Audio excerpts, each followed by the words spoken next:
This teenage boy is being pursued by the FBI. When he was 14 years old, he burglarized houses, stole cars, yachts, and even airplanes. He doesn't have a pilot's license and doesn't know how to fly, but he managed to steal planes. In total, this boy has committed 67 crimes, including assaulting the police and stealing their weapons. He is living a real-life Grand Theft Auto, but it's not just a game, it's happening in reality. Imagine the FBI chasing him for years, from city to city, and from island to island, yet they can't apprehend him. The story is unbelievable, but the problem is that it's true, and you will witness the crazy events for yourself. This is the crazy story of the Barefoot Bandit Colton Harris-Moore. Welcome, my friends, to Grandpa Thrill Joy. Today's story is about a boy who lived one of the craziest teenage lives in history. I don't think there's another boy who experienced a period of adolescence at the level of madness this boy did. It all began in his early years. He grew up in a troubled home where his mother, Sakina, was addicted to alcohol and his father was a drug user. After a while, they separated and his father abandoned them without providing any financial support. Their situation became very difficult, living in an old and run-down caravan. From the outside, it was tattered, and from the inside, it was barely furnished. His mother and him were living on an island called Camano, which is part of the state of Washington in the United States. We're not talking about Washington, D.C., the capital. Instead, we're referring to the second Washington state in the west. This state comprises several islands, including Camano.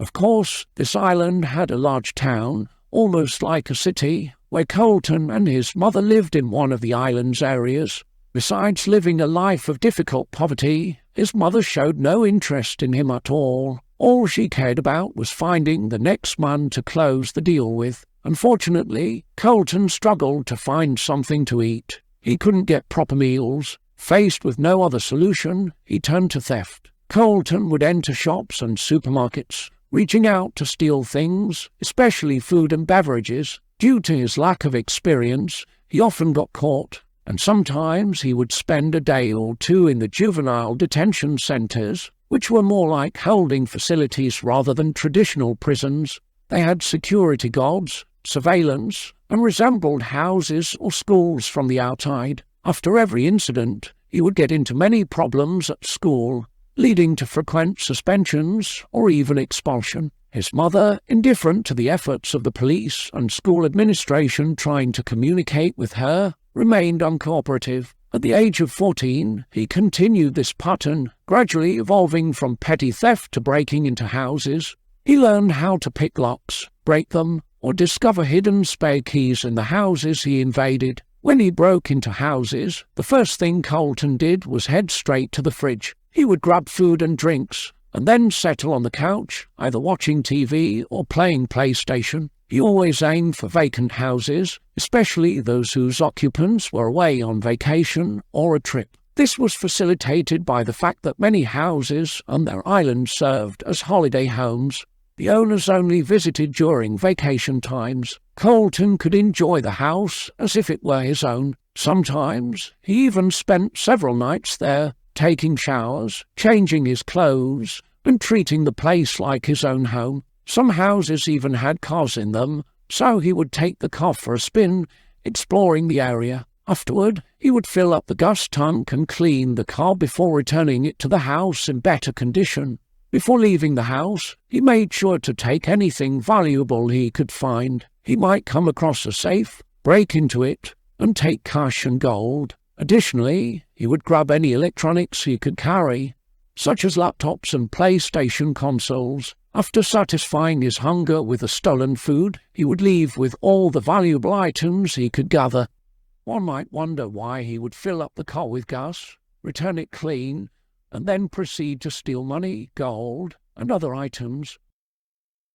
From his perspective, the things inside the houses he robbed were insured, so he thought he wasn't causing harm to the homeowners. He believed that since everyone had insurance against theft, the companies would compensate them for the damages, albeit only a fraction. He seemed to convince himself that he wasn't hurting the people he stole from. The whole insurance process, however, is known to be challenging, and dealing with insurance companies can be a frustrating experience, as anyone who has gone through it would know. Yet, during that period, he wanted to justify to himself that he still had a conscience. As for his living situation, he had detached himself from his mother's home. Instead, he chose to live independently, either spending nights in the homes he broke into or setting up his tent in the middle of the forest. The tent wasn't fixed in one place. He moved it from one area to another. He would steal from houses and stores during the day and return to his tent at the end of the day with his spoils, money, credit cards, food, and anything else he needed. During that time, one of the peculiar targets he focused on was a fire station. His goal was to steal a thermal imaging camera that works with infrared rays. Firefighters use these cameras in rescue operations to detect individuals behind walls, allowing them to identify people in houses before entering. This camera assisted him further in his operations, making them safer. He purchased it using one of the stolen credit cards, paying a price in the thousands of dollars. The situation continued like this for several months. Colton lived on his own in his tent in the midst of the forest, moving from one area to another on the island and robbing houses. To reach the police with numerous reports of these thefts, the police were actively working on the case for a while, searching for Colton. They managed to identify him through their investigations and the records they had on him. As mentioned earlier, he had been apprehended multiple times before, and they had his information, fingerprints, and a photograph. With his disappearance from school and his mother's home, they were able to connect him to these thefts. He became the prime suspect in the case from the beginning. However, the challenge was locating him. The police distributed his photo, declared him wanted, and his name and appearance became known among the island's residents. Yet, considering the size of the island with various areas, it was not a small place, with some parts resembling a city. At the same time, Colton was expanding his territory. He would purchase various items using the stolen credit cards, ordering tools, devices, and things to assist him in his forest life, such as bear repellent spray. These items were ordered online and delivered to the homes of the credit card owners. He demonstrated incredible audacity by stealing the ordered items directly from the doorsteps of the houses. In 2007, when he was 15 years old, during one of his housebreaking operations, he decided to spend the night in a particular house. Displaying extraordinary audacity, he even turned on the lights inside the house. However, the neighbors were aware that the homeowners were away on a trip, so when they saw the lights on, they immediately called the police, suspecting it might be Colton, who had been sought for a while. The police, anticipating that this might be their chance, surrounded the house from all directions to prevent any escape routes. They entered the house and found Colton comfortably asleep in bed. They woke him up and informed him that it was time for jail. He was arrested and, this time, taken to a regular prison, specifically designated for minors due to his age of 15. He was sentenced to 4 years in prison for a total of 21 crimes. In prison, Colton remained calm and did not engage in any problems, unlike other inmates. Furthermore, he occupied himself with constructive activities, reading books and drawing. During this time, he developed an interest in aviation, drawing sketches of airplanes like the ones you see in front of you. His fascination with aviation continued to grow. Colton adhered to the prison rules and actively participated in discussion sessions, lessons, and similar activities provided to inmates. He expressed a desire to improve himself, frequently engaging with supervisors and stating his intention to return to education once released, aspiring to attend university and obtain a degree.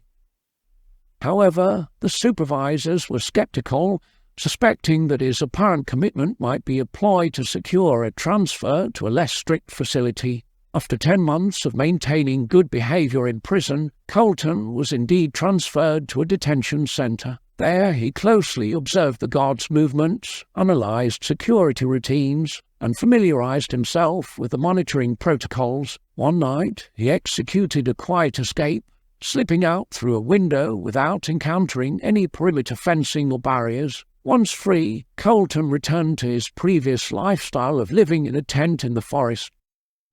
At the age of 17, his only option was to return to his old life. Once again, he started living luxuriously in the forest. From time to time, he would raid houses, shops, and even a small bank on one occasion. Despite its size, the bank represented a challenge, showcasing his exceptional physical fitness and strength. In one robbery, he infiltrated a store selling tools and equipment, entering through a second-floor window. After grabbing the necessary tools from the storage area, he discovered a safe in the same room.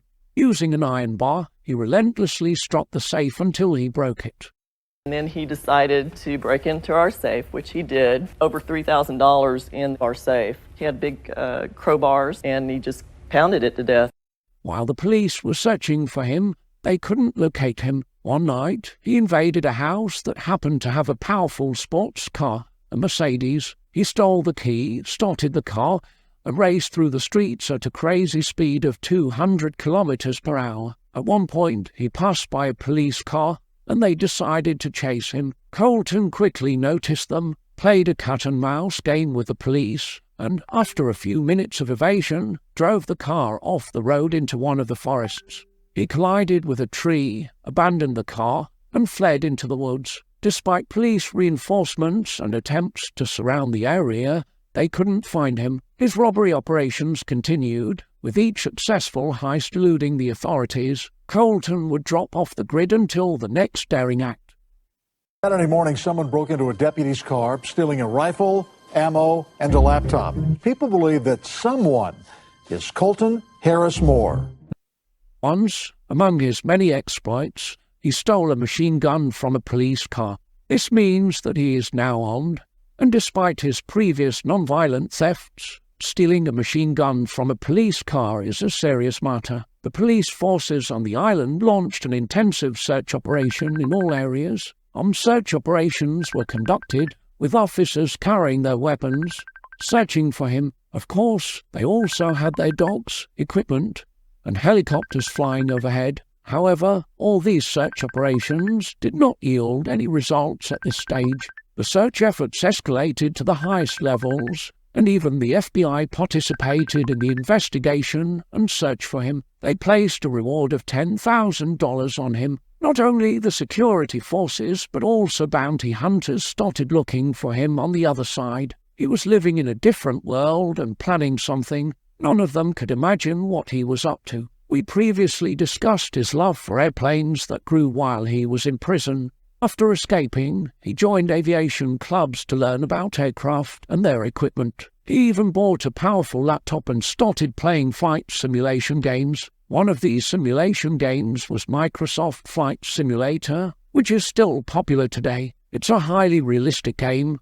and he played it to learn more about flying. His intention was to steal an airplane and fly it. People couldn't comprehend if this young man was crazy, exceptionally intelligent, or something else entirely. After studying aviation manuals and playing flight simulation games, he started monitoring a local airport on the island. This airport was a small one, used by people with small private planes, not commercial airliners. He was flying, and no one noticed, because the authorities didn't have radar systems to monitor the airspace. If a plane is flying at an altitude of 18,000 feet, radar systems won't detect it. This is allowed, and it's normal for helicopters and small private planes to fly at this altitude without being monitored. In the midst of his joy while flying, he didn't notice the fuel tank. The plane had no fuel, and the gauge was close to zero. It was at this moment that he realized he would have to initiate the landing phase. Landing is the most challenging and dangerous phase of any flight. Now, what was he going to do?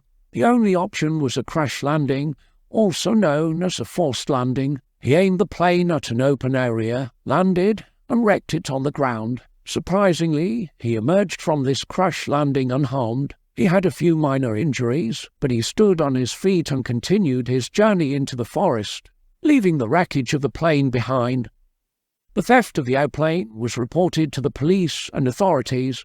They didn't even consider that he might be involved in the matter right away. They thought that this theft had been carried out by drug traffickers. Keep in mind that during that time on the island, when the police received a report of a stolen house, shop, or car, he was the prime suspect. However, even they couldn't fathom the airplane theft. Of course, they assumed it was linked to drug dealers. At that time, on the island, when a report of a stolen property, house, shop, or car reached the police, he was the primary suspect.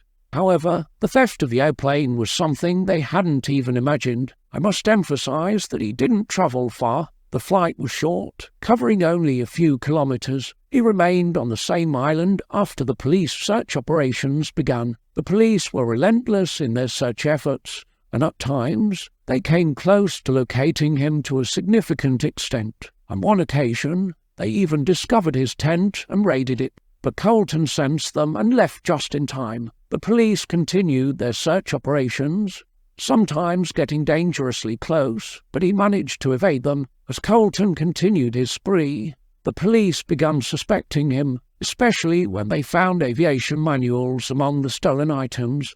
The stolen plane models matched those he had read about in the manuals, raising suspicions. The police initially considered it a coincidence, unable to comprehend the possibility. If you think that this first experience left everyone baffled, you'd be surprised at how human minds work. Colton returned to the airport and stole another plane, this time heading to a neighboring island.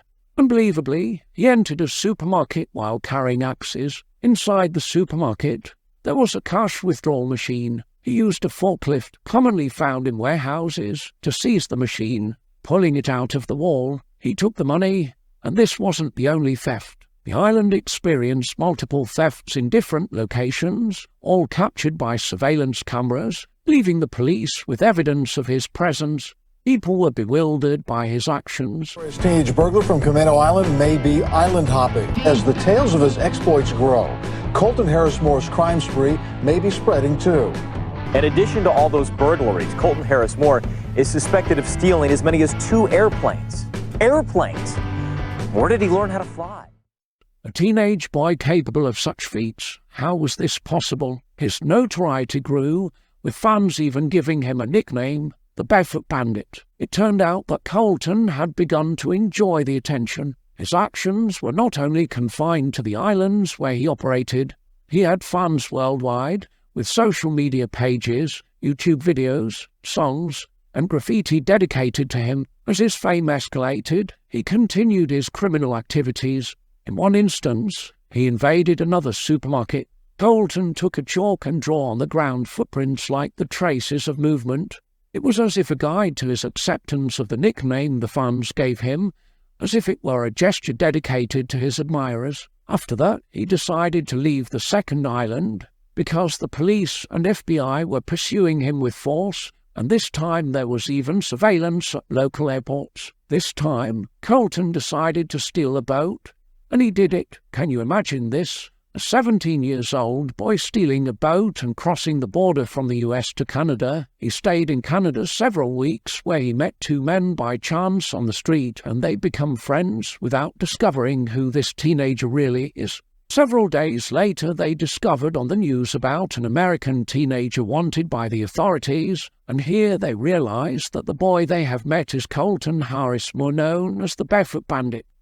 How long was it before you realized who this kid was? It was about 2 weeks. Headline says SWAT team combs force for American fugitives. I'm like, whatever. So I looked at it and I was like, holy that's the guy. Colton stole another boat and returned from Canada to the United States, where he resumed stealing cars. One peculiar behavior was his refusal to use the same car for an extended period and avoiding gas stations with surveillance cameras. Instead, he switched vehicles after depleting the fuel and proceeded to steal another one. His journey continued until he reached an airport in Washington state. There, for the 4th time, he stole a plane and flew to a region called Granite Falls in Washington. In Granite Falls, he faced a challenge as he decided to land in what seemed like an empty field.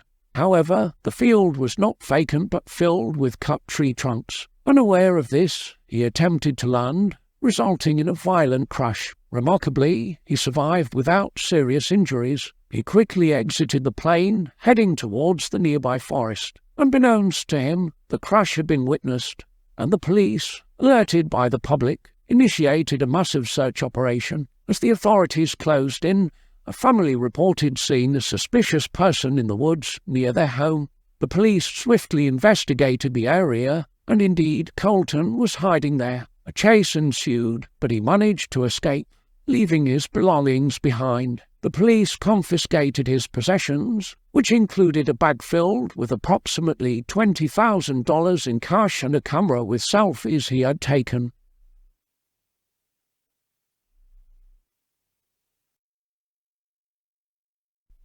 Despite the extensive search efforts, law enforcement couldn't apprehend him a second time. Imagine, with all the resources deployed by the police, the FBI, and special forces, they still couldn't capture him again. With this chase and his eyes set on another island, Colton stole a plane for the 5th time. This time, he headed to Orcas Island, another island belonging to Washington State. This time, the landing was the smoothest it had ever been, completely seamless. However, the plane wasn't wrecked. This time, upon reaching the area, there were only a few thefts, as usual. Afterward, he stopped all his movements for several months, probably because he felt the pursuit was intensifying. He wanted to lay low for a while, making some believe he was either dead, drowned in the sea, or faced some trouble. He wasn't accustomed to staying calm for an extended period, but he didn't disappoint his followers for a long time. On San Juan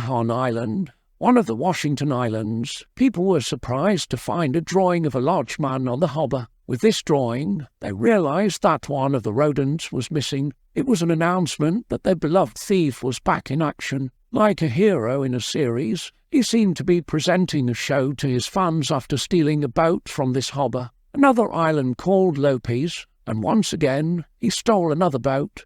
From there, he returned to Camano Island, which was his original hideout. The problem was that the island's inhabitants disliked him, and many were ready to kill him. They held meetings to discuss how to stop him once and for all, instead of organizing patrols and search groups. Everyone was armed, even the plane owners who sat next to their planes at night. It was amusing that everyone underestimated him, and he wasn't planning to stay on the island. As soon as he arrived, he stole a car and left the island for another city. The islands were connected to Washington cities by roads, so after leaving the island, he explored various Washington cities. He stole cars multiple times during his journey. Once, they received a message along with $100. In the jungle of animals, there was a message saying, "I passed by you, and I had some extra money. Please use it to take care of the animals." The message was signed with a name, and below it, in perfect handwriting, the thief wrote, "Barefoot thief with perfect feet." It means the dear one didn't even try to hide the location or place. It doesn't matter to him. He tells everyone, "Come catch me if you can." This time, he expands his horizons and ventures outside Washington. He wants to explore America, so he keeps moving from state to state. Each time he steals a car, as we mentioned before, he uses the car until its gas runs out, never going to gas stations. This was a smart move on his part. During this journey, he invaded several airports in different states, searching for the suitable plane. The authorities never had any clue about him, even across thousands of kilometers throughout America. No one knew exactly where he was. Finally, after crossing 9 states, covering 3,200 kilometers, and stealing 11 cars, he reached the airport with the plane he wanted, located in the state of Indiana. He hid there among the trees near the airport, watching from a distance and waiting for the right moment. He didn't need to move because he was far from Washington, and no one there was ready or prepared for his plane to be stolen. When the moment came, he boarded the plane, started it, and after it was ready for takeoff, he took control of the runway and flew with such simplicity. This would be his last flight this time. The journey was the longest, taking him to the south, specifically to the Bahamas Islands, an independent country. In other words, he left America. When he arrived over the islands of the Bahamas, Some people noticed him. They saw him circling the same area 4 or 5 times, and then he began to descend to the ground, even though there was no airport underneath. Similarly to previous landings, he landed the plane in the same way, but the ground was level, and it was even muddy, meaning it was soft ground, so the landing was good to a large extent, and even the plane didn't suffer much damage. Of course, immediately upon exiting the plane, he headed for the forests. After that, the police arrived, inspected the plane, and found out it was American. They informed the American authorities, and communication began between them, and the whole town immediately knew he was alive. As usual, he stayed hidden among the trees and almost spent a week on the island, avoiding any exposure because his picture and name were all over the news. Sometimes he would even pass by restaurants or cafes, seeing his own picture on television or posters calling for his capture. After feeling tired of this situation, he decided to steal a boat once again. He set out on the boat for a while and did something strange. It's unclear whether the situation started affecting him mentally or if it was just his usual audacity. He sailed the boat near the harbour where 2 guys were standing. He started moving the boat quickly, as if he was showing off in front of them. Those 2 were looking at him surprised, wondering what this white boy was doing. After approaching them, he spoke to them. "You don't know me. I was just passing by," he said to the guys. One of them immediately recognized him but pretended not to and said, "We don't know you." Saying repeatedly, "Call the cops for me, man," or "Call the boats or something. I want to have some fun." Of course, this young man knew that there was a $10,000 reward on Colton's head, and he wanted to claim the reward. He wanted to get close to Colton so he could catch him. So I replied to him and said, "I know you know me. Don't play the fool. Call the police and let them come. I want them to chase me, and I'll have some fun with them." Imagine he said it in this way and with such audacity. The second young man, when his friend was talking to Colton, picked up his phone and called one of their friends. This friend had a boat, and they wanted him to come so they could go out with the boat, chase Colton, and catch him. When this other guy saw his friend lifting the phone, he said, "I made the call." "All right, I made the call." He turned around and walked away. The young man stood between them, looking back, and as he distanced himself in the boat, they stood there watching. After that, the requests were fulfilled. Their friend, the boat owner, along with a group of their friends, a total of 6 gathered together. They all boarded the boat and were about to chase after Colton, when they saw Colton from a distance standing in the boat, not moving, and smiling at them as if he was challenging them. He said, "Come on, come closer." As soon as they got close to him, he stepped on the boat's accelerator, and they also accelerated. It turned into a kind of race between them, and Colton seemed to be enjoying the challenge. He was maneuvering, turning left and right, and they were behind him chasing. But in one moment, one of them pulled out his gun and pointed it at Colton. He pulled off a maneuver with his boat, creating a wave that splashed water on them like a tidal wave. They got all wet, and the boat owner, who was driving, got water in his eyes at that moment. He lost control, veered in another direction, and their boat quickly distanced itself from Colton. All of this, as confirmed by the boat owner himself, who said it was a rodent driving the boat. Still, everyone knows how to maneuver, and it's clear he has skill.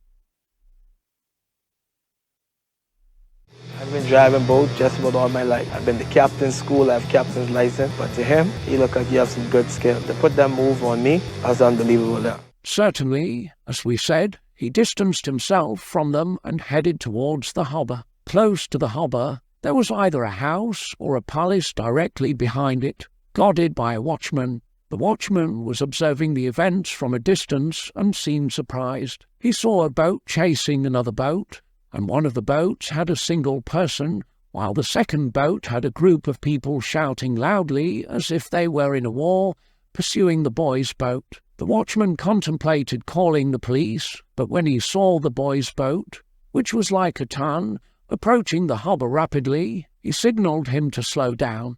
However, Colton struck the boat into the harbour, and immediately we jumped off the boat. He started running, as shown in the real footage from surveillance cameras, running and running until he reached the harbour's pier. There, the watchman stood in front of the house he guarded, asking him what was happening. Colton, panting, said, "They are trying to kill me. They are trying to kill me." The watchman, after catching his breath for a moment, immediately contacted the police. When he finally gathered himself, he quickly surpassed the watchman, entered the bushes and shrubs, and continued running towards the house. The guard stopped running after him. In the end, Colton hid among the trees around the house.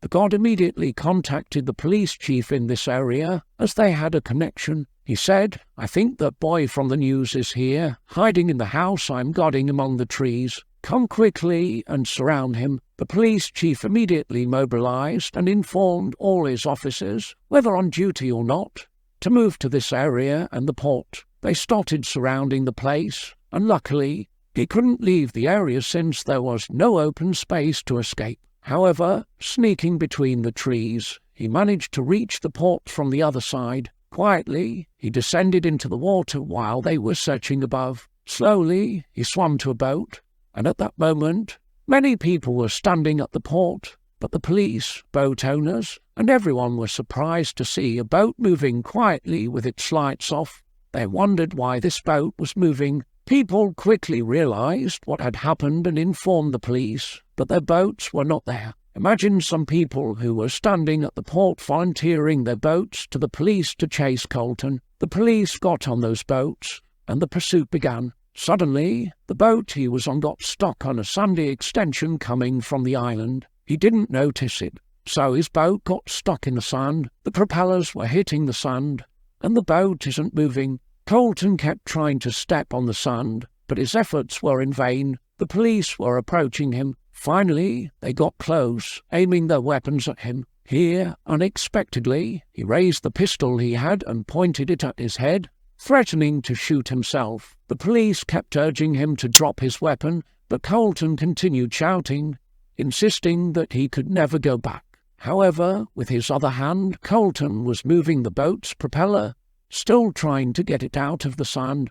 Then, in a moment, he twisted his body and maneuvered the motor onto its maximum, successfully freeing his boat from the sand. At that moment, the police opened fire, but their target wasn't him. It was the boat's engine. Their bullets were focused on it. In the end, even if Colton had been hit, he would be considered an armed criminal who refused to surrender. As soon as the shots were fired, Colton abandoned the boat's controls, covered his head, and yelled, "I surrender. I surrender." The police, once they were sure the boat couldn't move, ordered him to raise his hands and cooperate. Colton complied, and they arrested him at last, 2.5 years after his escape. After his arrest, they brought him back to the port, where people gathered, cameras started rolling, and Colton, while attempting to hide his face, couldn't avoid being captured on film. The Bahamian authorities, in a surprising move, handled what the US, police and even special forces failed to do. They captured Colton without holding him accountable for the thefts and troubles he caused on their islands. Instead, he was charged with a $300 fine for entering the country illegally. The authorities wanted to expedite his extradition to the US as soon as possible, knowing that he and his son would face more significant consequences there. The second time Colt appeared in court, he was wearing white shoes. After being handed over to the United States,